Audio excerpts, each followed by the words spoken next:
రోమాకి reporter కావాలని ఉంటుంది. కాని పాపం ఏం చేయగలదు? త్వరగా ఆమెకు పెళ్లి చేస్తారు. పెళ్లయ్యాక కూడా ఇష్టాలను ఎవరు వదులుకుంటారు చెప్పండి?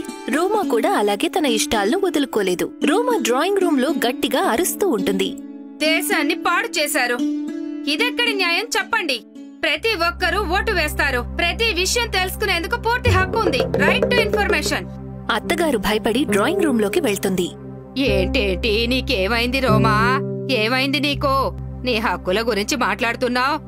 మన ఇంటి ముందుకి ఊళ్ళో వాళ్ళొచ్చి అరుస్తున్నారు.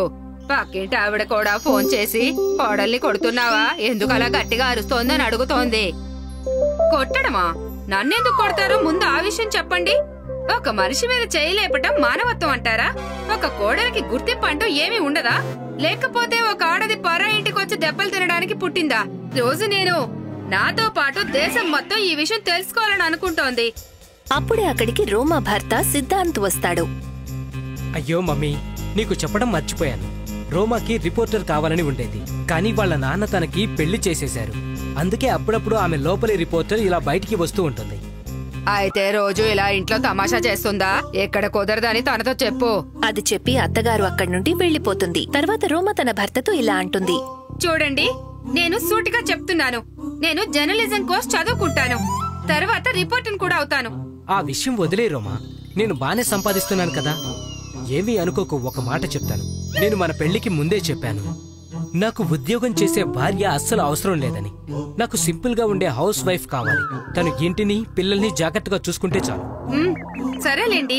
తర్వాతి రోజు రోమా అత్తగారికి భోజనం పెట్టి వెళ్లి టీవీ ముందు కూర్చుంటుంది. టీవీలో యాంకర్ గట్టిగా అరుస్తూ వార్తలు చదువుతూ ఉంటాడు. రోమా టీవీ చూస్తూ లేచి నిలబడుతుంది. నేను చెప్తున్నాను, నువ్వు చెప్పేదే కరెక్ట్. అదెలా కుదురుతుంది? నేను అడుగుతున్నాను, ఎలా అమ్మాయిలు ముందుకు వెళ్తారు? సమాజంలో ఇలాంటి దుర్మార్గులు ఉన్నంత వరకు, వాళ్ల కలలను చెరిపేసేంత వరకు. తర్వాత రోమా అత్తగారి వైపు చూస్తుంది. ఒక్క నిమిషం, నువ్వు నా వైపు ఎందుకు చూస్తున్నావు? ఎందుకంటే నాకు కూడా రెక్కలున్నాయి. వాటి సహాయంతో నేను గాల్లో ఎగరాలనుకుంటున్నాను. రోమా, ముందు నువ్వు నాకు అర్థమయ్యే భాషలో మాట్లాడడం నేర్చుకో. ఏంటిది ఎప్పుడు చూసినా ఏదో రాజకీయ నాయకుల్లా మాట్లాడతావు? నాకు విసుగొస్తోంది. కోడలి భాషలో నాతో మాట్లాడు, అర్థమైందా? ఒకరోజు అత్తా కోడళ్ళిద్దరూ గుడికి వెళ్తూ ఉంటారు. దారిలో ఒక వ్యక్తి ఒక అమ్మాయితో గొడవ పడుతూ ఉంటాడు. అత్తయ్య ఆగండి, ఒక ఆడదాని మీద దౌర్జన్యం జరుగుతోంది. నేనిప్పుడే వెళ్లి అతని సంగతి తేల్చేస్తాను. రోమా వెళ్లి ఆ వ్యక్తి చెంప మీద గట్టిగా కొడుతుంది. ఆడదంటే ఏమనుకున్నావు నువ్వు? బలహీనురాలనా లేక ఏ పని చేత కాదనా? ఓ మనిషి, నిన్ను కన్నది ఓ ఆడదని మర్చిపోకు. ఇంకా ఆడవాళ్ళంటే నువ్వు అంత చులకనగా చూస్తావా? నిన్ను చూస్తేనే సిగ్గుగా ఉంది. అసలు నీకెంత ధైర్యం? ఏ అమ్మాయితో ఆ వ్యక్తి గొడవ పడుతున్నాడో ఆ అమ్మాయి రోమాని ఆపేందుకు చాలా ప్రయత్నం చేస్తుంది. కానీ రోమా మాత్రం తను నేర్చుకున్న మాటలన్నీ ఆ అమ్మాయితో చెప్తూనే ఉంటుంది. రోమా ఆపకుండా అలా మాట్లాడుతూ ఉండగానే అక్కడ చుట్టుపక్కల ఉన్న వాళ్లంతా వచ్చేస్తారు. అప్పుడు ఆ అమ్మాయి రోమా చెంప మీద గట్టిగా కొడుతుంది. ఏమైంది? సహాయం చేస్తే కూడా రోజులు బాగోలేవు. ఎవరడిగారు నిన్ను సహాయం చేయమని? ఎందుకు సహాయం చేశావు చెప్పు. నువ్వు సిగ్గుపడు. ఏ సంబంధం లేకున్నా ఇద్దరు గొడవ పడుతుంటే దూరడానికి నువ్వెవరు? నేను ఈ స్వతంత్ర భారతదేశ పౌరురాల్ని. ఇంకా ప్రతి ఒక్కరికి న్యాయం జరిగేలా చూడడం నా మొదటి కర్తవ్యం. అత్తగారు కోడలి మాటలు వింటూ చేతులతో తల బాదుకుంటూ ఉంటుంది. అంటే నువ్వు దేశంలో అన్నింటికన్నా పెద్దదైన సుప్రీంకోర్టువా, లేక న్యాయాన్ని నడిపించే 4 పిల్లర్వా? ఈయన నా భర్త. నేను పుట్టింటికి వెళ్తానని అడుగుతున్నాను. ఆయన నీకెందుకు చెప్పాలి మేము మొగుడు పెళ్ళాలో ఎందుకు గొడవ పడుతున్నామో? పో ఇక్కడి నుండి, లేకపోతే పోలీసులు పిలిచి లోపల వేయిస్తాను, అర్థమైందా?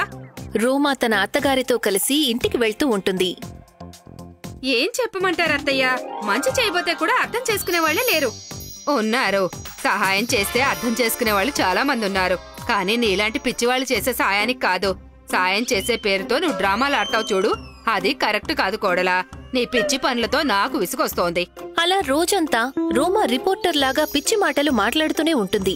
ఒకసారి దారిలో, ఒకసారి ఇంట్లో. అందరూ ఆమె పిచ్చి పనులతో విసిగిపోతుంటారు. ఒకరోజు, బాబూ, నువ్వైతే ఆఫీస్కి వెళ్లిపోతావు. నువ్వు వెళ్ళాక నీ పెళ్ళాన్ని నేను తట్టుకోలేకపోతున్నాను. నీకు చివరిసారిగా చెప్తున్నాను, ఏదో ఒకటి చేసి తనని మార్చుకో. లేదంటే మీరిద్దరూ ఇల్లు వదిలి ఎక్కడికైనా వెళ్లిపోండి. అయ్యో, అలా మాట్లాడతావేంటమ్మా? సరే, మేము ఇంట్లో నుండి వెళ్లిపోతాం. తర్వాత నా పరిస్థితి ఎలా ఉంటుందో ఏమో. సిద్ధాంత్ కోపంతో అక్కడి నుండి వెళ్లిపోతాడు. కాని అందరూ అంటారు కదా, కన్నతల్లి కన్నతల్లే అని. కోడల్ని మార్చే ఉపాయం ఆమె స్వయంగా ఆలోచిస్తుంది. రోమా, ఇదిగో ఈ ఫారం తీసుకో. ఏం ఫారం అత్తయ్య? నువ్వు రిపోర్టర్వి కావాలని అనుకున్నావు కదా. మీ నాన్నగారు ఎలాగూ నీ కల తీర్చలేదు, కానీ మేము మీ నాన్నగారు లాంటి వాళ్ళం కాదు. ఇదిగో తీసుకో. రేపటి నుండి క్లాస్కి వెళ్ళు. పొద్దున్నే 6 గంటలకు బయలుదేరి ఆర్టీసీ బస్సులో కాలేజ్కి వెళ్ళు. ఇంకో విషయం, ఇంటి గురించి ఆలోచించకు, నేను చూసుకుంటాను. థ్యాంక్ యూ అత్తయ్య, మీరు చేసి చూపించారు. ఎన్నో ఏళ్ల నుండి ఏ అత్తగారు చేయని పని. మీరు చాలా గొప్పవారు. నేను చెప్తున్నాను, చరిత్రలో మీ పేరు బంగారు అక్షరాలతో రాసి పెడతారు. ఏ అత్తగారైనా ఇలా కోడలికి సహాయం చేస్తుందా? సరేలే, ఇంకా ఆపో. నువ్వు వెళ్లేందుకు ఏర్పాట్లు చేసుకో. ఇంకేముంది, 10 గంటల వరకు నిద్రపోయే రోమా 6 గంటలకి రెడీ అయ్యి వెళ్లి బస్సు ఎక్కాల్సి వచ్చేది. అత్తగారు చేసిన వేడివేడి చపాతీలు తినడానికి బదులుగా చల్లని చపాతీలు తినాల్సి వచ్చేది. అయినా కూడా రోమా అవన్నీ భరిస్తుంది. సమస్య ఎప్పుడు వస్తుందంటే, ఒకరోజు రోమా ఏడుస్తూ ఇంటికి తిరిగి వచ్చినప్పుడు, నేను రిపోర్టర్ని కాను. నేను ఏ జర్నలిజం కోర్సు చదువుకోను. ఎందుకు కోడలా, ఏం జరిగింది? నువ్వు భయం లేకుండా ధైర్యంగా ఉండేదానివి. నేనెలా ఉండేదాన్నో నాకే గుర్తులేదు. అత్తయ్య, ఈ రోజు నన్ను వాళ్ళు పెద్ద పెద్ద గొడవలు జరిగే ఏరియాకి పంపించారు. అక్కడ రిపోర్టింగ్ చేస్తున్నప్పుడు నాకు దెబ్బలు కూడా తగిలాయి. చాలా నొప్పిగా ఉంది అత్తయ్య. ఏంటి అలా మాట్లాడుతున్నావు? నువ్వు ఈ దేశ యువతరానివి. ఈ రోజు దేశానికి నీలాంటి యువకుల అవసరం చాలా ఉంది. దేశాన్ని మారుస్తానని నువ్వు కన్న కలలన్నీ 2 లాఠీ దెబ్బలు తగిలేసరికి మర్చిపోయావా కోడలా? దేశాన్ని నేనేమి మార్చలేను. అది నా వల్ల కాదు. ఏదో ఇంట్లో కూర్చుని పెద్ద పెద్ద మాటలు మాట్లాడేదాన్ని. ఇదంతా నా వల్ల కాదత్తయ్యా. ఇప్పుడు నాకు ఏ జర్నలిస్టు రిపోర్టరు అవ్వాలని లేదు. ఈ పెన్సిల్ నాది కాదు, నాది. నువ్వు అబద్ధం చెప్తున్నావు. ఈ పెన్సిల్ నాది. నేనెందుకు అబద్ధం చెప్తాను? నువ్వే అబద్ధం చెప్తున్నావు. నాకు నా పెన్సిల్ తిరిగి ఇచ్చేయి. కానీ ఇది నా పెన్సిల్. ఇప్పుడు ఏమైంది? మీరు ఇద్దరూ దేనికోసం ఇలా గొడవ పడుతున్నారు? కాదు నానమ్మ, ఈ పెన్సిల్ తనది కాదు, నాది. కాదు నాన్నమ్మ, ఈ పెన్సిల్ నాది. ఏది బాబూ? నాకు చూపించు. ఈ పెన్సిల్ ఎవరిదో నేను చెప్తాను. ఈ పెన్సిల్ మధురదే బాబూ. అవును, ఇది నా పెన్సిల్. కానీ నా పెన్సిల్ కూడా ఇలానే ఉంటుంది నానమ్మ. నాకు తెలుసు హర్ష, కానీ ఈ పెన్సిల్ మాత్రం మధురదే. అదెలా నానమ్మ? మీకెలా తెలుసు ఈ పెన్సిల్ మధురదే అని? మధుర రాసుకునేటప్పుడు పెన్సిల్ని నోట్లో పెట్టుకుంటుంది. అందుకే తన పంటిగాట్లు పెన్సిల్ మీద పడిపోయాయి. ఇక్కడ చూడు, పంటిగాట్లు ఉన్నాయి. అవును, నిజమే. హర్ష, బహుశా నీ పెన్సిల్ ఎక్కడైనా పోయి ఉంటుంది. చూడు, నేను నీకు కొత్త పెన్సిల్ ఇస్తాను. అలాగే నానమ్మ. నానమ్మ, మీరు చాలా తెలివైనవారు. మీరు చటుక్కన పెన్సిల్ని గుర్తుపెట్టేశారు. అవును, అదీ నిజమేలే. కాని గౌతమ బుద్ధుడి కంటే తెలివైన దాన్నైతే కాదు. గౌతమ బుద్ధుడెవరు? 5వ శతాబ్దంలో ఒక మహాసిద్ధ పురుషుడు ఉండేవారు, గౌతమ బుద్ధుడు. సరే, నేను మీకు ఆయన గురించే ఒక కథ చెప్తాను. భారతదేశంలోని ఒక గ్రామంలో మిట్ట మధ్యాహ్నం సమయంలో 2 ఆడవాళ్లు గొడవ పడుతున్నారు, హేమ ఇంకా రేఖ. నువ్వు నా బిడ్డని దొంగిలించాలి అనుకుంటున్నావు. తను నా కొడుకు. నువ్వే తనని దొంగిలించాలని చూస్తున్నావు. దొంగ వచ్చి దొరనే తిట్టాడంట. అలా ఉంది నీ వరస. ఏంటి హేమ, ఎందుకు అబద్ధాలు చెప్తున్నావు? అబద్ధం చెప్పేది నేనా లేక నువ్వా? నా కొడుకు గురించి నేనెందుకు అబద్ధాలు చెప్తాను హేమ? వాళ్ళ ఇద్దరి గొడవ విని కొంతమంది జనం అక్కడికి పోగయ్యారు. వాళ్ళల్లో ఒకరు ఒక సలహా ఇచ్చారు. మీరిద్దరు పిల్లాడి మీద ఒట్టేసి చెప్పండి, నేను పిల్లాడి మీద ఒట్టేసి చెప్తున్నాను, వీడు నా కొడుకే. హేమా, నా బిడ్డ మీద అబద్ధపు ఓట్లు వెయ్యకు. వీడు నా బిడ్డ.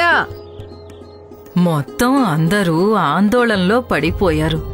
ఇంతకీ అసలు ఈ పిల్లవాడు ఎవరి కొడుకు అని. చివరికి ఆ ఆడవాళ్ళిద్దరూ పిల్లాడిని తీసుకుని గౌతమ బుద్ధుడి దగ్గరకు వెళ్లారు. గౌతమ బుద్ధుడు తన జ్ఞానముద్రలో కూర్చుని ఉన్నారు. ఇద్దరూ ఆయనకి తమ సమస్య ఏమిటో చెప్పారు. దీనికి చాలా సులువైన పరిష్కారం ఉంది. గౌతమ బుద్ధుడు పైకి లేచారు. అప్పుడు ఆయన ఒక కర్ర సహాయంతో ఆడవాళ్లు ఇద్దరి చుట్టూ గుండ్రంగా ఒక పెద్ద గీత గీశారు. ఇదేంటి మహాశయ్యా? ఇది మీ సమస్యకి పరిష్కారం తల్లి. అదెలా మహానుభావా? నువ్వు పిల్లాడి చేతులు పట్టుకో, ఇక నువ్వు కాళ్ళు పట్టుకో. ఇద్దరూ పిల్లాణ్ణి మీ వైపుకు లాగండి. మీ ఇద్దరిలో ఎవరైతే పిల్లాణ్ణి మీ వైపుకి ఈ గీత బయటికి లాగగలుగుతారో తనే ఈ పిల్లాడికి తల్లి. గౌతమ బుద్ధుడి మాట విని ఇద్దరూ పిల్లాడిని లాగటం మొదలుపెట్టారు.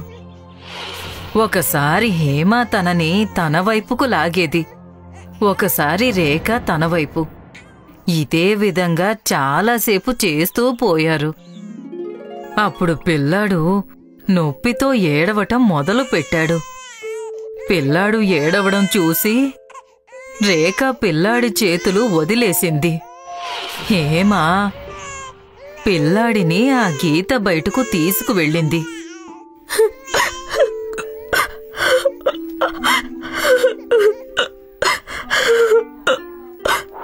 నేనే ఈ పిల్లాడి తల్లిని. లేదు లేదు లేదు, నువ్వు పిల్లాడి తల్లివి కాదు. కాని మీరే ఆదేశించారు కదా మహానుభావా. పిల్లాడి బాధని ఎవరైతే చూడలేకపోయారో ఆమె ఈ పిల్లాడి తల్లి. గౌతమ బుద్ధుడు ఆ పిల్లాడిని రేఖకి ఇచ్చేశారు. నానమ్మ, గౌతమ బుద్ధుడు నిజంగానే చాలా తెలివైనవారు. అచ్చం నాలానే. నువ్వు తెలివైన వాడివా? నువ్వు నీ పెన్సిల్ని కూడా గుర్తుపట్టలేకపోయావు.